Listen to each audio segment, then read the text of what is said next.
people? And if you're watching live, checking us out on YouTube, or listening on your favorite podcast provider, you are most definitely my people.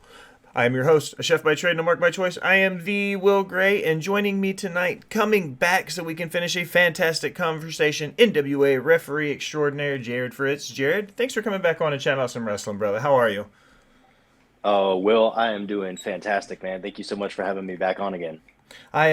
Once we finished that last one and I got it chopped down and I was like, this 15 minutes was a fantastic 15 minutes, but it did not give our conversation justice. I was like, hmm me and him, we have to get back together. We're going to sit down. So here we are. I'm going to kind of start at the top, though. I was doing my due diligence, as I like to put it, and I came across a post. It was a pretty sweet office view for the other day for you, with the ring set up right on the beach. Man, what was going on? How's the show? Yeah, I don't know. It's been for 5 years now, I think it has. My local promotion here, right outside of Charleston, South Carolina, Old School Championship Wrestling, they do a combination show with a bar that's right on the beach called the Windjammer. And so they put it right in the volleyball pit, right behind the bar there, and we have a VFW right next to it, and then there's condos right next to it as well. So you have like it's almost kind of like an arena in a way because you got so many people that are all just kind of looking from different directions, and it's just something that the promotion really likes to do once a year, just to be a little bit different. How many times have you seen a wrestling ring on a beach? You know, For so sure. it's always been really cool. We've always had some really good talent come out there. At this last show, we had Facade and Danny Moe. We had Gangrel. It was a really good time, man. I really enjoyed it. So when you do a show like that, especially on the beach, when you do anything on the beach, it makes it a little bit more, you get a little more hot, you get a little bit more sweaty. What kind of adjustments do you have to make when you do a show like that? Because that's definitely not your average wrestling show by any means. Oh no, it's definitely a challenge for everybody involved. You'll end up seeing a lot of wrestlers kind of change gear. Facade was wrestling in board shorts. One of the guys on the tag team champions was wrestling barefoot just because he doesn't want to get sand all in his boots. I personally bring my crappy gear, the pants and the shoes that I've had for years and years. So if they do get screwed up through the sand, it's not a huge cost to me at that expense. But yeah, it's definitely modifications. You like to think that you see a lot less outside of the ring type of stuff, but it still happens nonetheless. So You mentioned Charleston. That's yes, a sir. it's a fantastic city in my history. I love the Low Country. As a chef by trade and a mark by choice, I have to ask, what's your favorite place to eat in the city? Honestly, my wife and I really don't go down there a whole heck of a lot anymore just because it's gotten so busy and so overpopulated. But I would say that it's a hard tie between two places. One is Snob, slightly north of Broad, which is where I took my wife the night that I proposed to her. And then the other would be Hank's Seafood, which one of my clients was actually, he's no longer the head chef, but he was a head chef there. And it is a great seafood restaurant. I feel like Charleston's known for its seafood. My pick when I was out there, I went to Husk. I was a big Sean Brock fan, and then he came Mm. out here and opened Husk in Nashville, and now he's got a couple other restaurants. So when I was out there, that was on my list for sure. Let's kind of look at what you're doing coming up real soon. You've got a referee seminar coming up. You're pairing with a couple guys, Extreme World Wrestling, Top Rope Studios. What's that like for you? I'm curious about it. I've seen the process like in the culinary world. I've done workshops. I've seen and been at master classes and stuff like that. What's that like for you in the referee world when you host a seminar? Yeah, so to be honest with you, this is actually the first time that I've been doing it. I help train a couple of referees in the group that I'm a part of. Um, so I'm always willing to give information and kind of give perspective and whatnot. But XWW came at me and said, "Hey, we've got some referees here that just need some work on their positioning, their timing, their cadence, a few other things that they just don't seem to see in the referees." So they asked me if I would do it, and I sat down and I wrote out some bullet points of things that I'm passionate about, things that I learned over my past 8, 9 years that I've been doing this, and hopefully going to be passing on some good knowledge to some of these referees. And we ended up opening it up to the public so that we could have more than just the four referees that they wanted me to work with. So I think currently we have 8 or 9 people signed up, and there's still 2 weeks for it. So um, hopefully I'll be able to uh, organize it and go through it for 3 hours and teach these guys something and evaluate them, because part of it is they want me to stay for the show that's going to be after the seminar, so that way I can actually watch the referees and critique them as needed. So, from your perspective, I ask this question a lot when I talk to the guys and gals and in the squared circle. I say, like, in Major League Baseball and NHL and NFL, these guys watch tape. They go back and they rewatch their shows, they rewatch their plays, everything they did. From your perspective, do you watch a lot of tape? Do you go back and rewatch matches and see what could be different or how you could adjust or anything like that? Every single match. Every single match that has footage that I can watch, I'll watch it, just to make sure, because you can only get better. I mean, that's the realistically, like, if you're passionate about it, you can only get better. So I will always watch everything that I do as long as there's video footage of it, just so I can kind of see where I'm at. And also, like, I'm blessed to say that I'm friends with Brian Hebner, and I'll send him some of my footage and say, hey, can you give me any type of critique on this? Daniel Spencer from Impact, I'll send him stuff just the same. Jason Ayers from WWE, I'll send him stuff just so I can get as much feedback as I possibly can, and mold my own shape. I never want to be a duplicate of anybody out there. When I first started, of course, I was a huge fan of Tommy Young and Charles Robinson, and it was easy just to replicate what they did and act the way that they did, but that doesn't really create a style for you, and it doesn't create a technique for you. And that's what I tell the people that I train too, is like, just because I do it this way doesn't mean you have to do it exactly this way. Just use the perspective and make it your own, you know. You were just rattling off some names, kind of some who's have done the job, who's worn the stripes, however you want to look at it. When you take influences from these people, are you? I've used this analogy, like I said in the past with other people. When you watch it, do you take a little bit of Little Nate? Do you take a little bit of this guy and a little bit of this guy, and then you kind of piece them all together, and that's who Jarrod is? Is that what you kind of do over time? Is kind of use that to evolve into who you've become? I think that's a accurate representation of it. I mean, it's not like I'm like, hey, I like this piece, I'm gonna throw this into my repertoire. But like, one of the I guess one of the pivotal people that really kind of started um, giving me my own take on it was actually Red Shoes from New Japan, because he was so authoritative when he got in there, and he was so physical with wrestlers. And oftentimes, in our area, you're like, don't touch the wrestlers, don't be in there. And I'm like, well, if they're not listening to the rules, you got to set them right. And he's just so physical. So I started using a lot of that mentality, not replicating the way that he did it, but using that mentality. And then, same thing with Tommy Young. I think most people recognize my slide from Tommy Young, and that's just something that I watched when I was younger, and it just almost instantaneously happens in my head.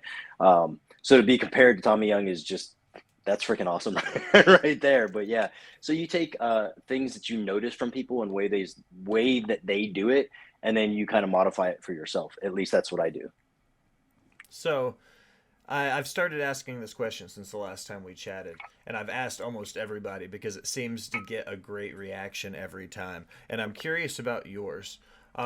If you could go back, night one, day one, match one, and talk to rookie Jarrod before you stepped foot in the ring for the first time, what advice would you give him today? Oh, geez, man, that's a great question. Honestly, it would just, believe in your abilities. Because I'll be honest with you, my very first match, I was absolutely terrified. They called a spot that involved me doing like something in the ring where it's like, I'm only here to count. And it was a comedy match, so it had a little levity to it and everything. But I was absolutely nervous as hell, and you could probably tell if you watch the footage. I don't even know if there's footage of that match, to be honest with you. But but yeah, I was very nervous. And even to yesterday, like, there was a spot in the show yesterday at the beach that made me have doubt in something that I did. So it's just, you just have to believe in your abilities, and you have to stand by your convictions more than anything else. And that's something I have to remind myself every day.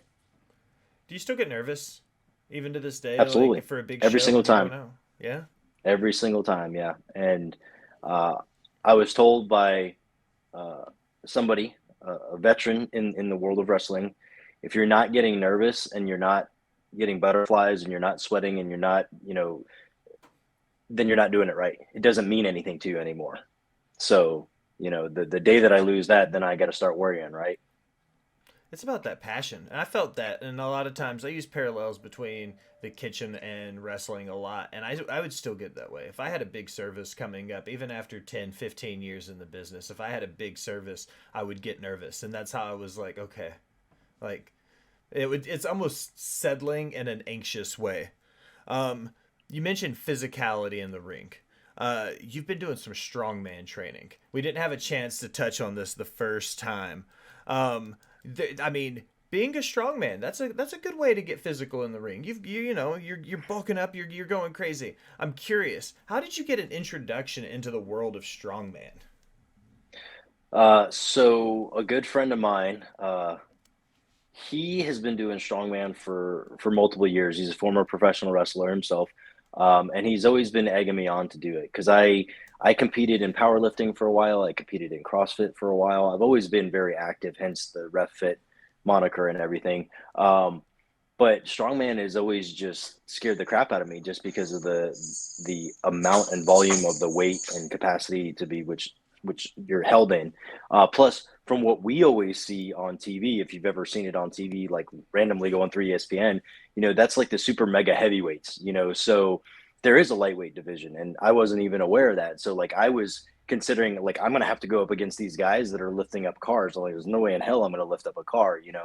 So you're not But going he ended against up the guys that are squatting Mini Coopers, right? exactly. I am not going against them.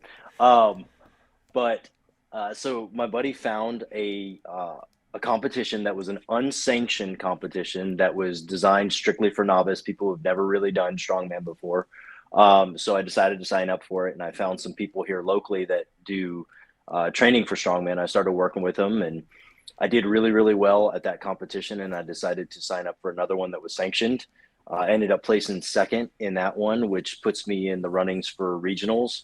So I'm going to compete again, and it's been really cool because it's very different. And like I tell people, it's the only thing that I've ever done weightlifting and fitness wise that seems like it's the most functional thing that you'll ever do for yourself. Like if you've got to pick something heavy up, knowing how to pick it up and hold it and walk with it or move with it or hold it for a long duration of time or whatever, it makes the most sense out of everything that we have to do in our general everyday life, you know?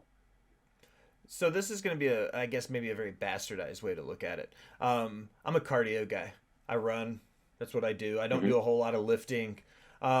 But when I think about lifting, I look at it like, okay, you got the gym stuff, then you kind of get into your CrossFit. When you look at strongman and your powerlifting and all of that, is this just another subgenre of like the weightlifting category of being in the gym, I guess? Just to put it on a layman's terms. Because I'm looking at it and I'm like, are these guys really extreme CrossFitters? Like I'm rapping, and I'm not trying to make. I'm legitimately asking a question because, like you said, it's like when you watch the guys on ESPN and they're throwing, the 500 pound, kettlebells and the kegs over their head and stuff. Like, Hmm. I'm curious about it. Like when you say the practicality of carrying it, and you see it, everybody when you watch them do it. Like, how would you define that? Is it just a subcategory of weightlifting? I guess.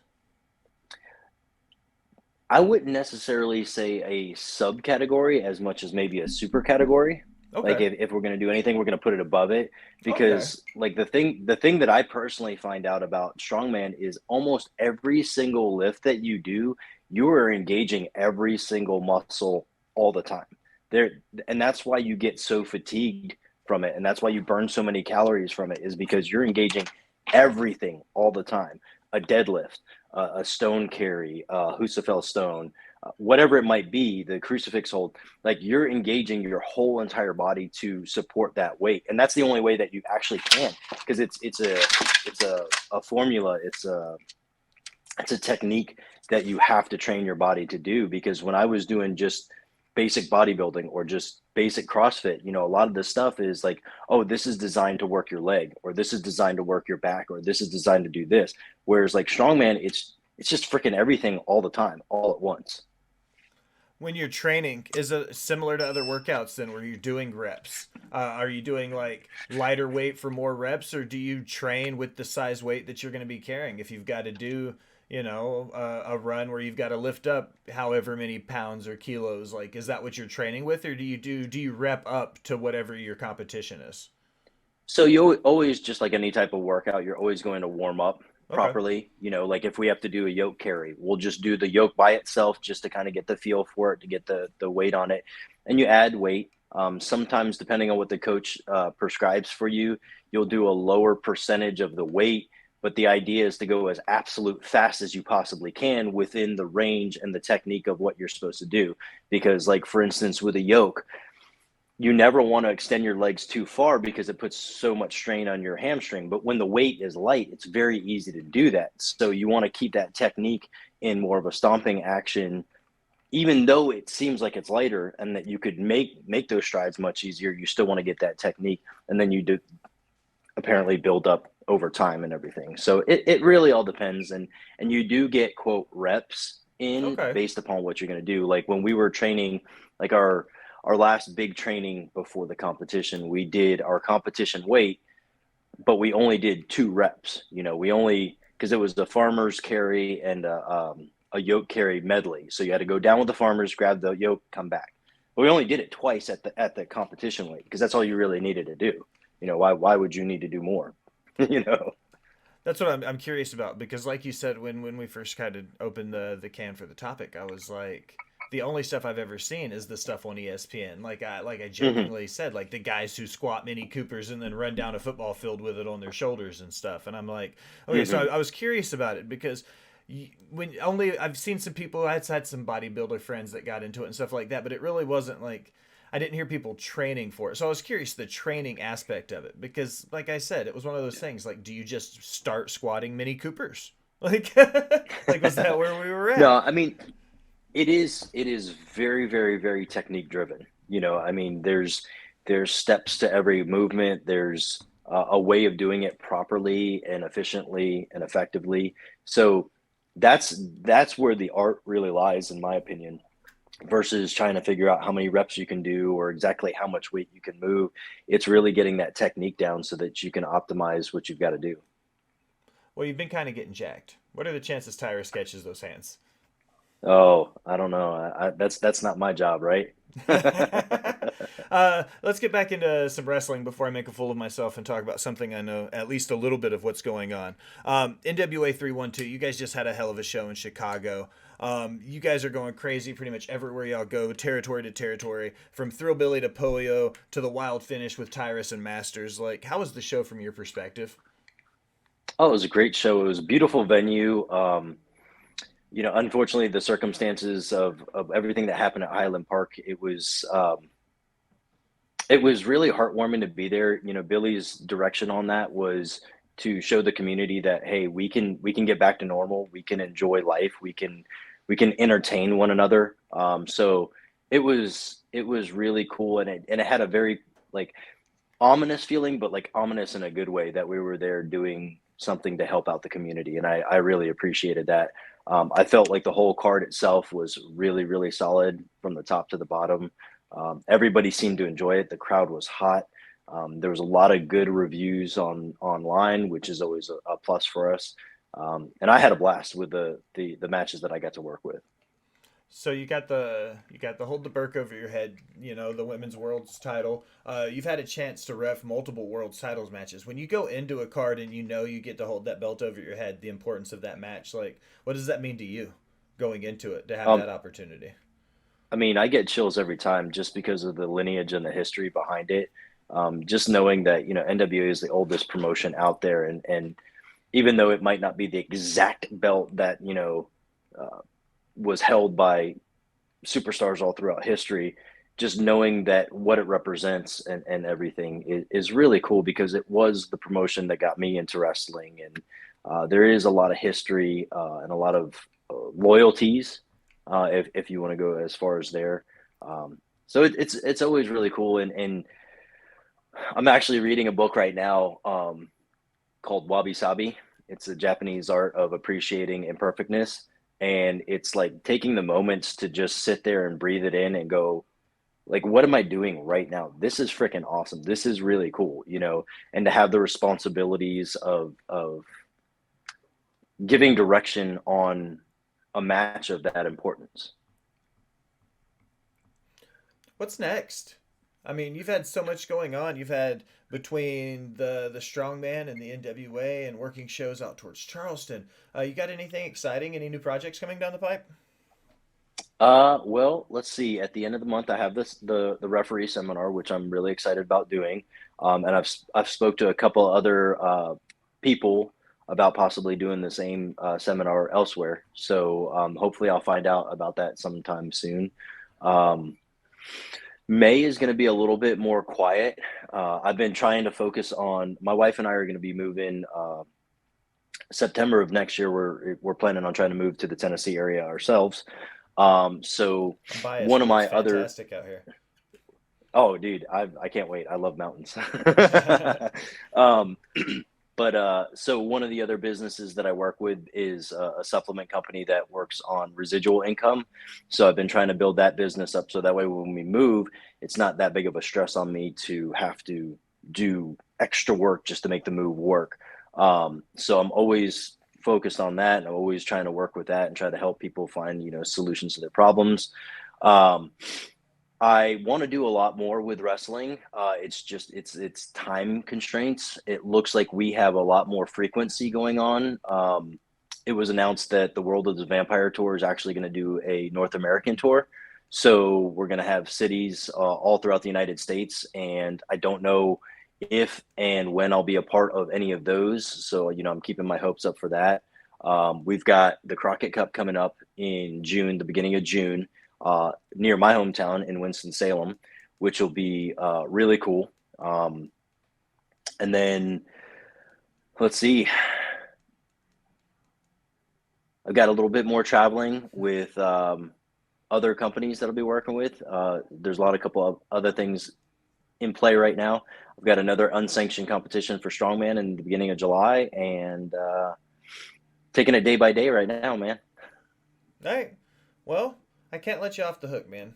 I always end them. You're always going to get it. It's the five random. Yours are completely different from last time. I've got yours ready to go now. You good? Excellent. I'm down, man. Let's go. Number one, who's your favorite musical artist? AFI. That's a fantastic pick. I That's I Go was ahead. going down the rabbit hole yesterday, and I was going through the Blink 182s and the AFIs and some of that old that emo punk rock pop punk like that whole like all of that, and I was going down that rabbit hole the other day. I was a big AFI fan in high school. Yeah, so my I think it was my senior year in high school, a buddy of mine introduced me to AFI. And first off, I was taken away from by the music itself. I was like, oh man, music is really good. But then I started listening to the lyrics and Davey Havok's ability to write, and it was so far above everybody else's lyrics, and it was so cerebral. And I started reading them, and I started liking it. I was like, man. And then I found out about the whole straight edge community via Davey Havok and Jay Paget, and I was actually having through my early 20s a lot of difficulties and everything like that, and so like I adopted straight edge culture in my mid 20s, and it was because of AFI and their ability to say, hey, yeah, we can still go out and we could still rock and we could still party, and we don't have to have drugs or alcohol or anything like that. So Question number two. Who was your favorite superstar growing up? Who was your first favorite superstar? are we talking wrestling superstar? Yeah. Okay, so when it comes to wrestling superstar, I always tell the story that Ultimate Warrior grabbed me, Papa Shango held me, right? So like the first time I ever saw like wrestling, aside from watching the old NWA stuff with my uncle, where I didn't even really know like I just saw people wrestling. I didn't know who the people were or anything like that.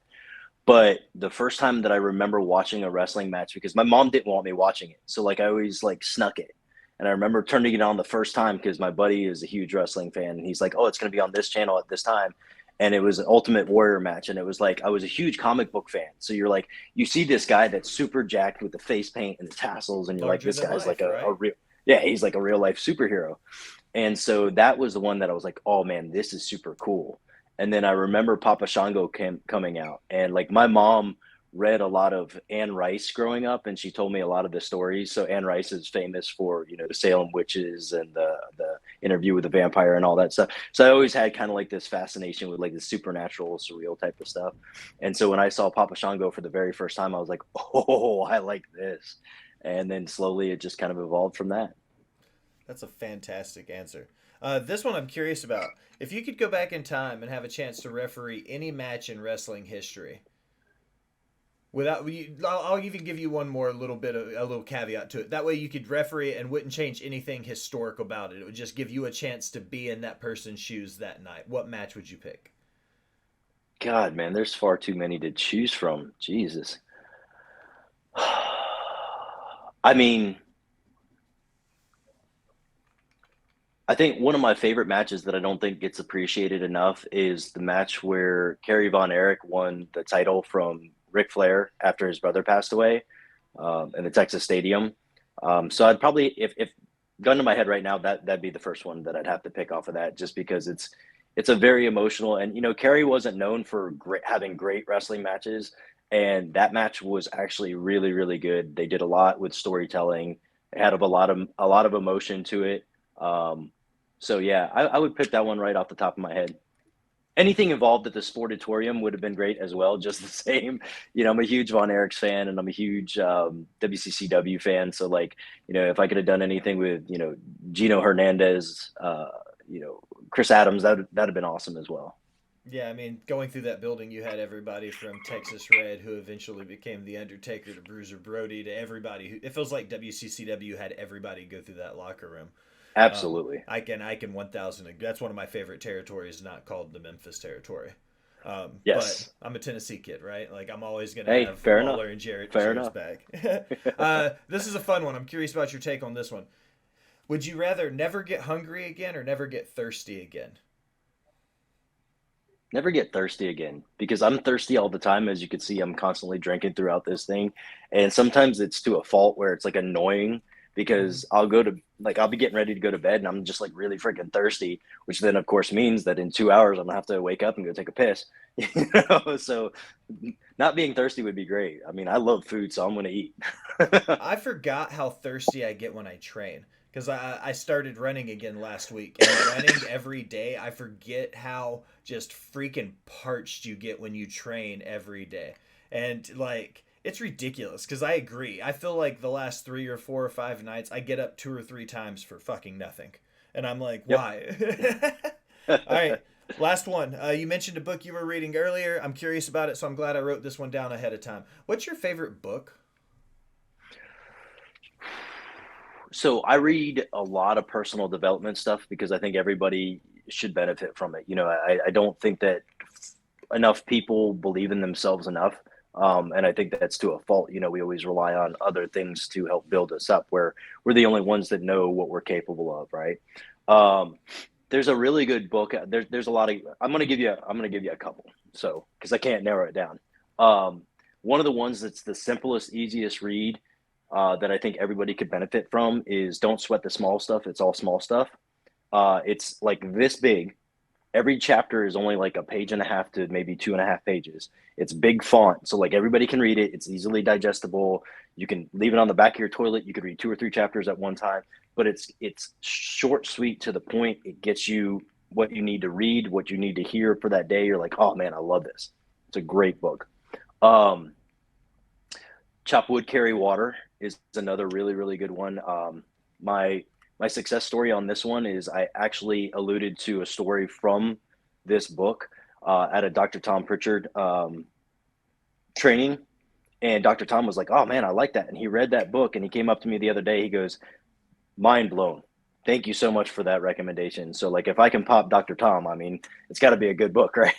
Solid. Yeah. um, and then the other one is another good one that's called The Energy Bus, and it just talks about all about your mental perspective. It's like, you know, we can take every situation and we can look at the bad or we can look at the good, and it's our decision. That's what we have to do, and it's written in a story format, so it doesn't come across as like instructions, like, hey, you need to do this in your life, hey, you should do this. Instead, it's just like it's a story. So as you're reading it, you're like, oh yeah, like I relate to that. I get that. I understand that. That was me last week. So it really helped me out. So those three books are probably like my top three favorite books. All right, Jared, everybody's favorite part, man. Plug your stuff. Tell everybody where to find you. Put your stuff over. Oh man, I appreciate that. Let's go. Let's start with social media. On social media, you can find me on Facebook, Jarrod C. Fritz LMT. On TikTok and Instagram, it's just Jarrod.Fritz. On Twitter, it's that little at symbol, JFritzRefFit. Um, if you want to check out any of my work that I do with the supplement company that I work with, it's leadyourbetterslifestyle.com. And I think that's about it, man.